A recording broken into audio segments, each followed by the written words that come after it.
La dernière série Star Wars de Disney, The Acolyte, est sortie et évidemment, les premières critiques sont, comme on pouvait s'imaginer, désastreuses. Néanmoins, la showrunneuse Leslie Headland, elle, se félicite d'avoir complètement fusillé la licence Star Wars au profit de l'idéologie woke. On voit ça ensemble.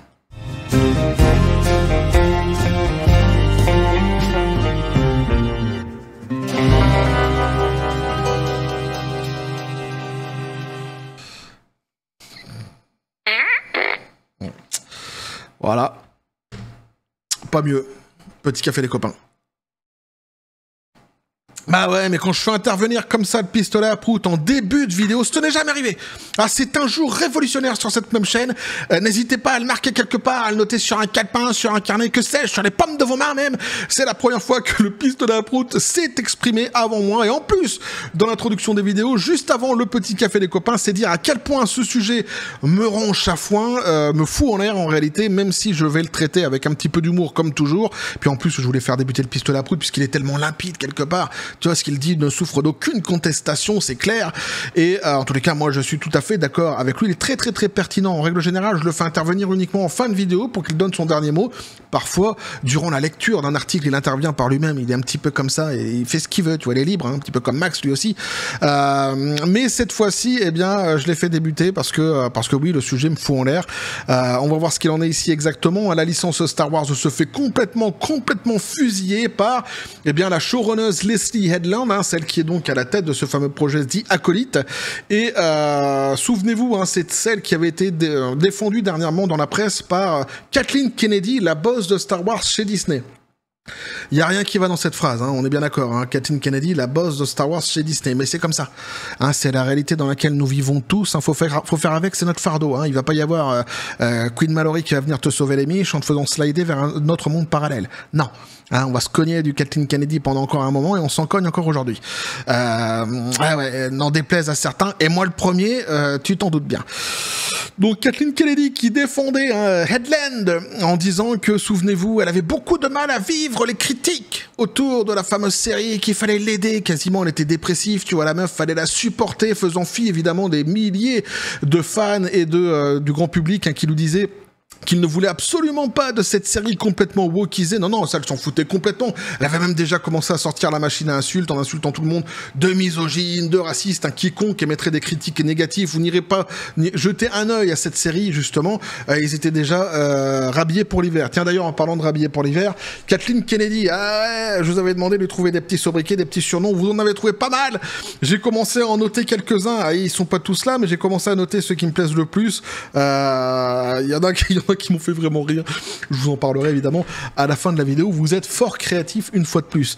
Bref, donc non, en fait, en réalité, tout ça, c'était du vent, c'était de l'esbrouf. Elle a pas du tout du mal à vivre ce qu'elle est en train de faire avec la licence Star Wars. Elle est même très contente. On le voit ici en train de se gausser, en train de rigoler à côté de l'actrice principale, justement, de cette fameuse série The Acolyte. Et elle est très fière, elle est très contente d'avoir complètement fusillé la série sur l'autel complètement de son idéologie woke. Et moi, ça me fout en l'air, vraiment.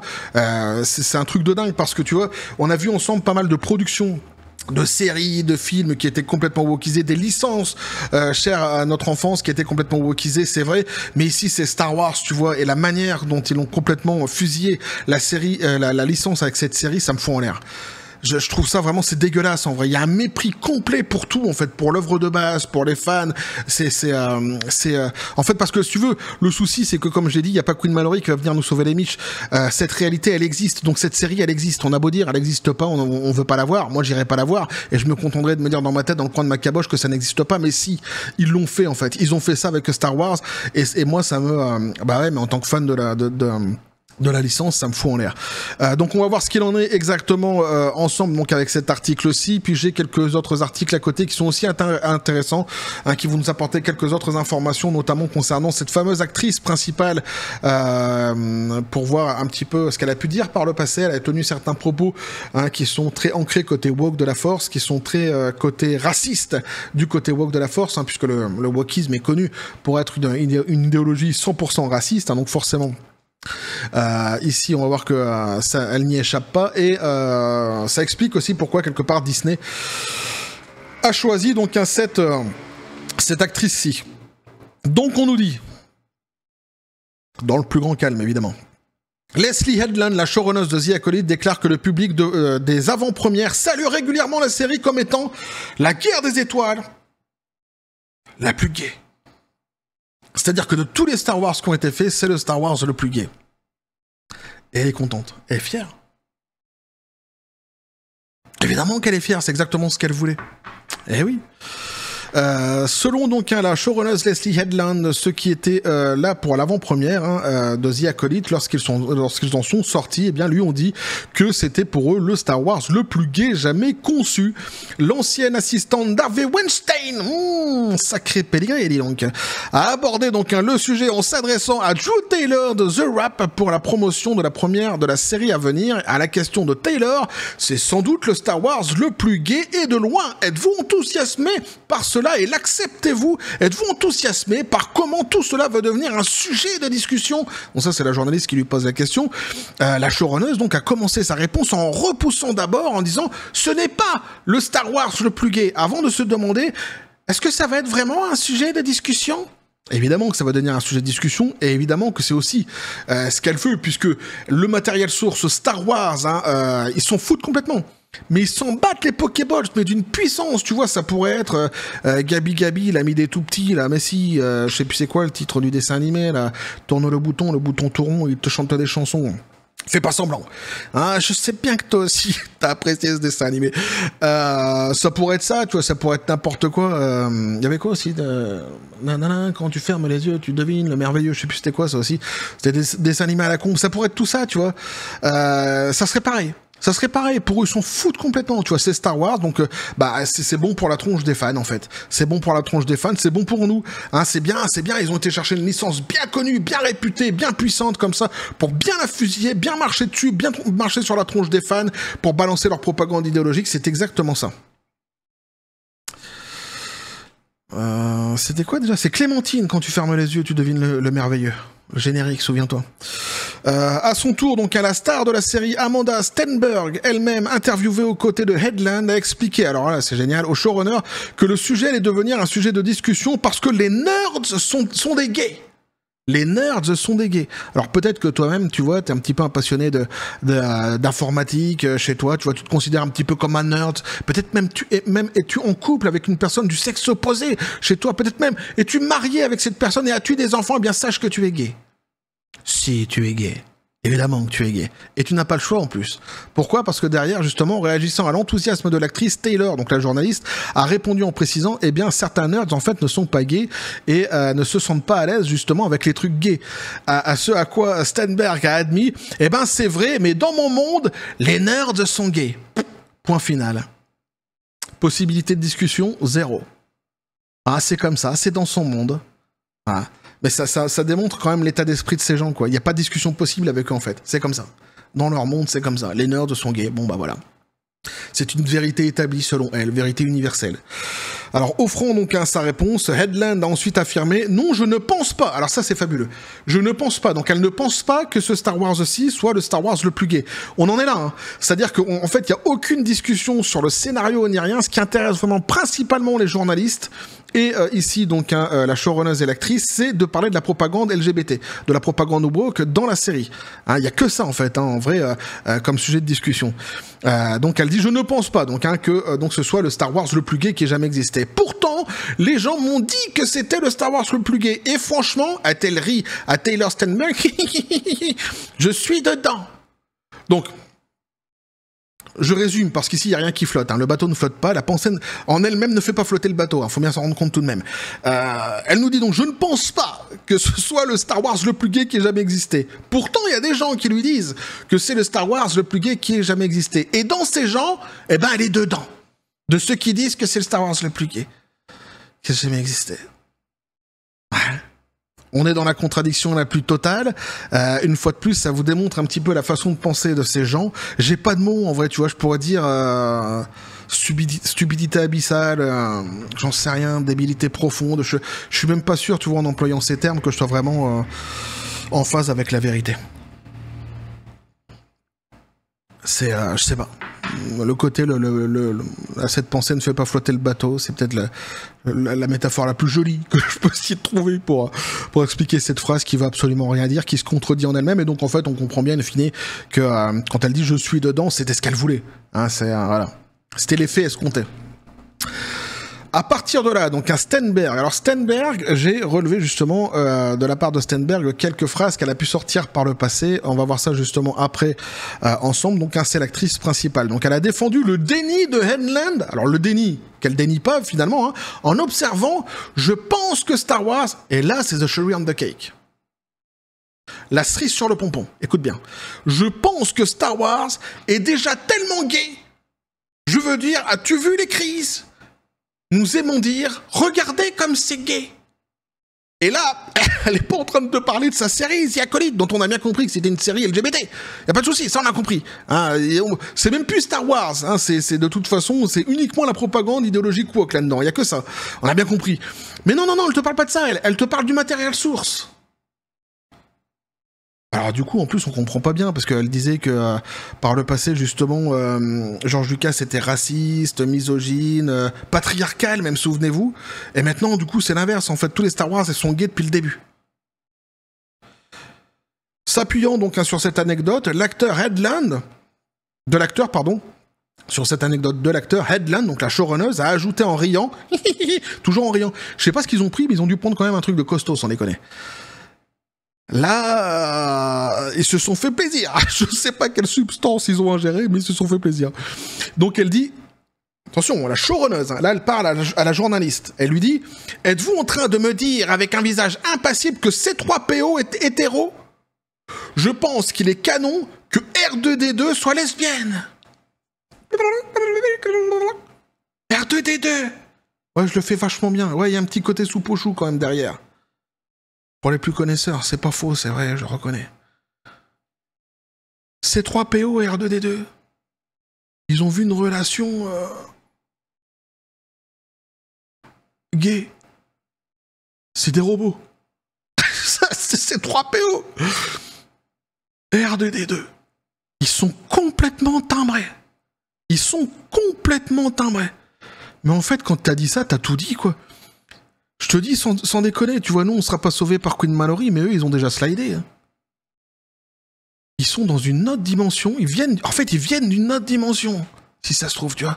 Ils sont dans notre dimension, pas de bol, ils ont atterri ici. Mais, tu vois, je le dis avec humour, mais faut bien se rendre compte quand même que ces gens-là, ils ont été validés. Leur façon de penser, leur façon de concevoir Star Wars, elle a été validée.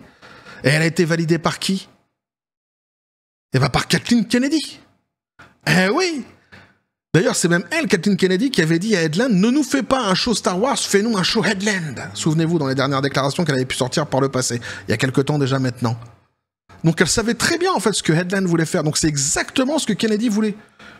C'est du South Park dans le texte. On est exactement dans le South Park. Putain, les mecs, franchement. Je vais vous sortir un petit surnom, tiens, d'ailleurs, pour le coup. Petite post-surnom.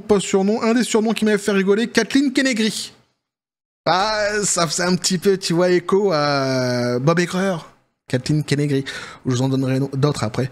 Mais ça m'avait fait marrer. C'est un des surnoms que j'ai retenu pour l'instant. Mais bon, voilà. Donc, hein, franchement, j'ai pas d'autres mots. Je sais plus quoi vous dire. Mais vous aurez compris à quel point, en fait, ils ont rien compris d'abord en matériel source, à quel point ils l'ont imaginé, à quel point ils l'ont fantasmé. Et on comprend, en fait, on comprend pourquoi. On comprend surtout comment ils en sont arrivés à fusiller complètement la licence.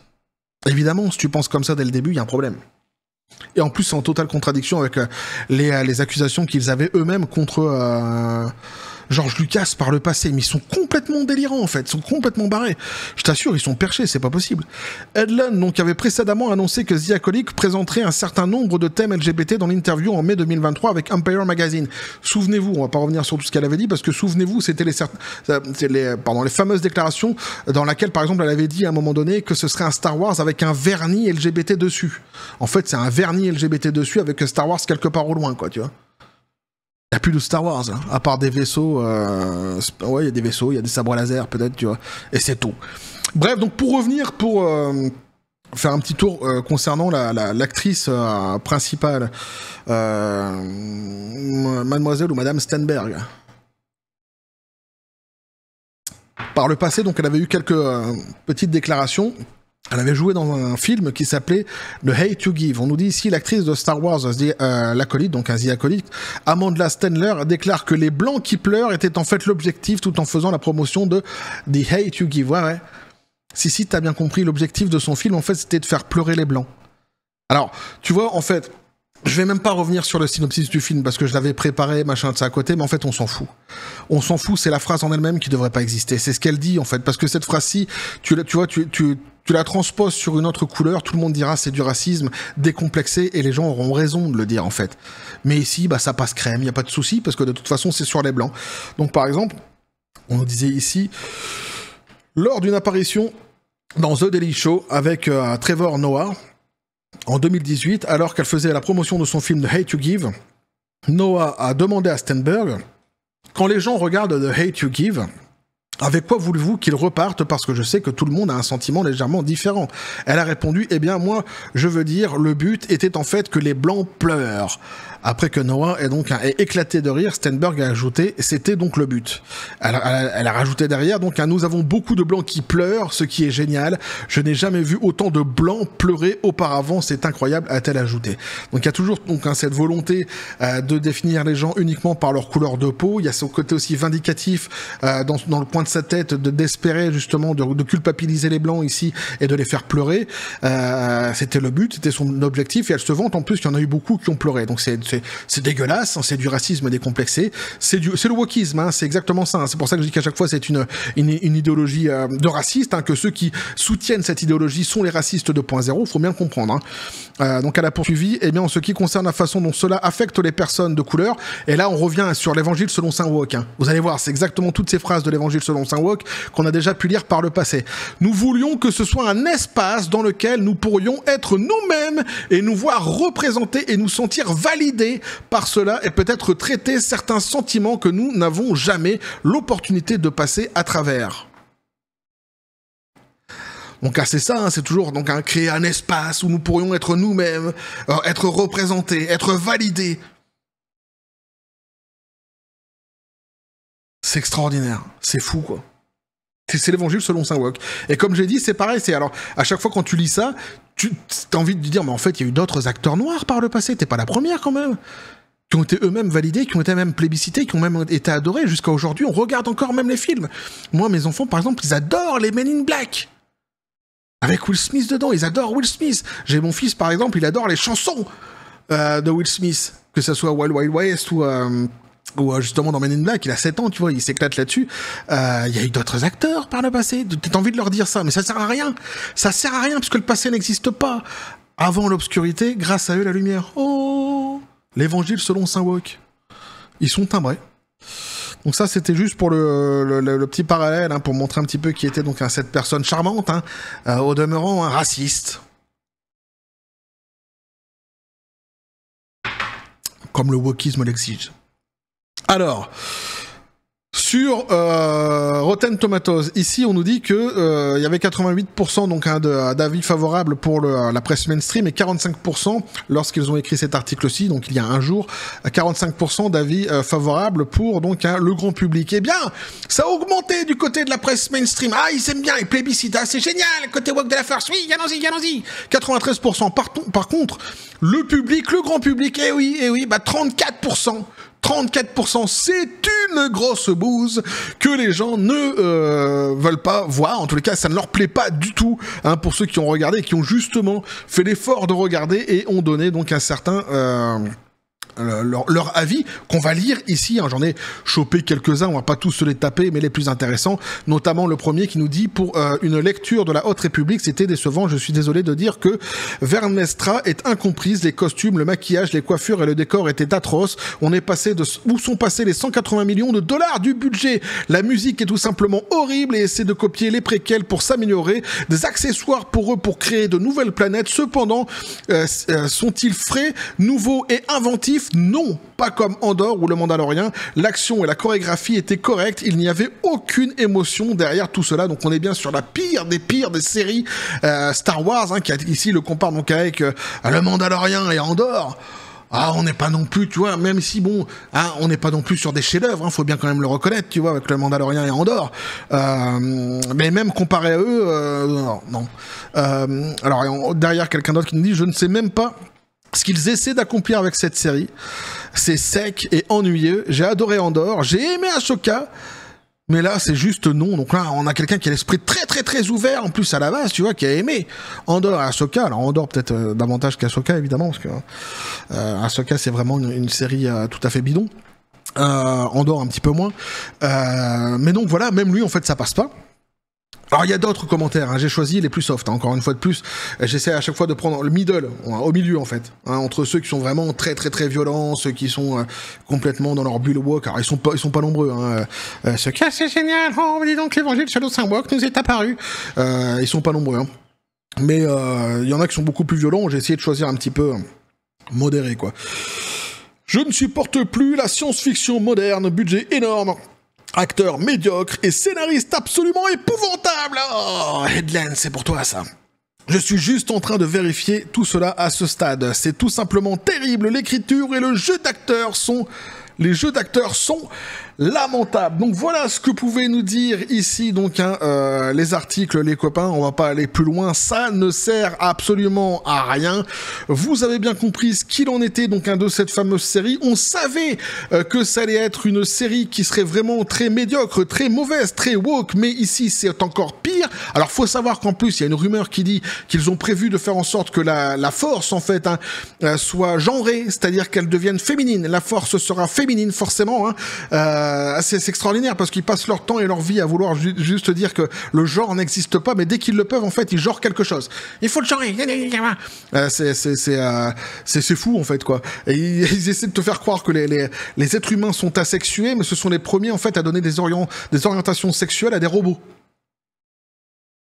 Ah, ils sont fabuleux, ils sont géniaux, on n'est pas une contradiction près avec le wokisme, hein, mais bon. Donc vous l'aurez compris, ici, hein, la licence, en fait, au-delà de la série qui est complètement... de toute façon, quand t'as vu même Rotten Tomatoes, qui est pas d'une fiabilité extraordinaire, quand tu vois 30% de personnes qui mettent un avis positif sur la série, bon bah t'as compris, hein, y a pas de souci là-dessus. On avait déjà compris avant, me diras-tu, c'est vrai. Mais au-delà en fait du fait qu'ils aient complètement fait une série qui soit complètement bidon, une série qui soit une grosse bouse. Au-delà de ça, en fait, c'est la licence Star Wars ici qui se fait complètement piétiner, marcher dessus. Les fans qui se font piétiner, marcher dessus, c'est en fait je suis dégoûté. Je suis dégoûté parce que c'est d'un mépris de la part de Kathleen Kennedy, dont je vais citer quelques-uns de surnoms encore. Tiens, j'en chope pas note là. Kathleen Queeredy. Ouais, il m'avait fait marrer aussi celui-là. De la part de Disney, de Bob l'éponge taré, le PDG de Disney. Putain, c'est d'un mépris total pour les fans, quoi, sans déconner, quoi. Il y a même pas un minimum de respect. Il y a rien. Il y a que leur idéologie woke. Il y a que ça. Je suis dégoûté. C'est pour ça que quand certains me disaient, quand j'avais parlé de George Lucas qui pourrait peut-être revenir aux manettes d'un projet Star Wars chez Disney, bien que j'avais émis des doutes en disant je ne pense pas qu'il puisse passer à côté du côté woke de la Force, tant ce sont des idéologues, mais néanmoins peut-être qu'il arriverait à faire quelque chose qui serait, j'en sais rien, tu vois, un miracle, un produit qui serait, parce que j'en suis arrivé là en fait. Ceux qui ne comprenaient pas pourquoi j'avais dit ça et qui pensaient que j'étais un petit peu trop naïf en disant qu'il pourrait faire quelque chose de bien, c'est parce qu'en fait il ne nous reste quasiment plus que ça actuellement, hein, comme espoir. Après sinon il y a l'espoir ultime, c'est-à-dire Bob l'éponge taré dégage, Kathleen Kennedy dégage, Disney se fait racheter par Elon Musk et on est bon. Ah, j'ai dit Elon Musk, ça pourrait être un autre, pas Apple parce qu'ils sont très woke aussi, mais quelqu'un qui serait, ouais, Nelson Peltz, tu vois, qui je sais pas, il prendrait le pouvoir de force, un espèce de putsch au sein de la maison Grandes Oreilles, tu vois, ça serait pas mal, ça serait sympa, ça serait bon, voilà, l'ultime, évidemment. Pour l'instant, on a rien qui puisse nous faire présager du bon autour de cette licence. C'est pour ça que naïvement, je me suis dit peut-être que Giorgio, s'il revient, peut-être. Alors il s'en prend plein la gueule en ce moment lui aussi, donc il se fait insulter de tous les côtés de la part de Kathleen, de la part de machin. Donc je pense même pas finalement que ça va se faire cette histoire-ci, bien que les bruits continuent à courir dans les couloirs. Mais tu sais bon. Ça court, mais ça court, quoi. Voilà, pour l'instant, ça trouve pas grand-chose, quoi. Ça finit sur pas grand-chose, plutôt. Enfin bref, voilà, quoi. Donc je suis dégoûté. Je suis dégoûté pour la licence. Tiens, je vais redonner des petits surnoms pour Kathleen Kennedy. Un autre que vous m'aviez trouvé, que j'avais bien aimé aussi, c'était Kathleen Calomny, ou Catwa Kennedy. Kathleen Kennywalk. Aussi, c'était pas mal. Et alors, il y en a un plus subtil, mais qui est ressorti quand même assez souvent, c'est Gatling Kennedy.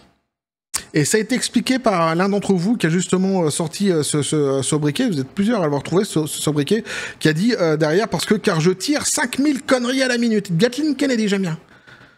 Ça et Kathleen Kennedy. Alors je les ai pas tous notés. Hein.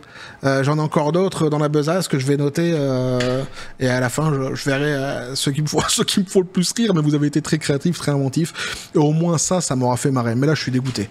Là je suis dégoûté pour la licence. Bon, alors c'est une série vraiment, c'est abject ce qu'ils en ont fait. La licence Star Wars, putain je suis dégoûté quoi. Franchement je t'assure je suis dégoûté. Ouais, j'ai pas d'autres mots. Bref. Voilà ce que je pouvais vous dire du coup là-dessus les copains, n'hésitez pas à me dire ce que vous en pensez dans les commentaires, à vous abonner si le contenu vous a plu, activez la petite cloche pour les prochaines notifications, les prochaines vidéos qui vont arriver, à balancer un like, à partager la vidéo, vous avez mon XOR, le Discord, le Facebook de la chaîne qui sont dans la description des vidéos, n'hésitez pas à venir, à basculer du côté de la force absurde des réseaux sociaux. Sur ce les copains, je vous dis comme toujours, à la John Spartan, paix et félicité. Et alors, tu vois, ce qui est terrible, c'est qu'en fait, tu comprends que la seule idéologie compte, en fait, dans le message qui est diffusé ici. C'est-à-dire que il ne parle que de cela. Pour mettre en avant la série, au lieu, justement, d'essayer de mettre en avant peut-être un scénario, mais on comprend bien que le scénario, finalement, il est inexistant. Le monde de Star Wars, dans lequel ils auraient essayé de faire quelque chose de sympa ou quoi, on comprend bien que là aussi, de toute façon, c'est baisé. Ils ne mettent en avant que ça, en fait. Que ça. Et une fois de plus, en fait, ce qui est dingue, c'est que avec cette idéologie woke, c'est que ça va être contre-productif. Au lieu justement de défendre les communautés LGBT, machin quoi, ils vont créer davantage de personnes qui vont en avoir plein les Pokéballs de cette communauté, plein les Pokéballs de toutes ces productions wokisées avec des messages propagandistes, et ça va diffuser davantage de haine, davantage de conflits au final. Et bon, c'est systématiquement pareil avec le côté woke de la force. Et alors attends, là ils ont déjà commencé à sortir, de toute façon on l'a vu dans les précédentes vidéos, les insultes misogynie, racistes, donc voilà, c'est la boucle est bouclée quoi. Bref, on va continuer à suivre de toute façon toutes ces histoires, bah ouais, bon an mal an. Ce qu'on a envie de dire, c'est comme ça de toute façon maintenant. Et que la force soit avec vous.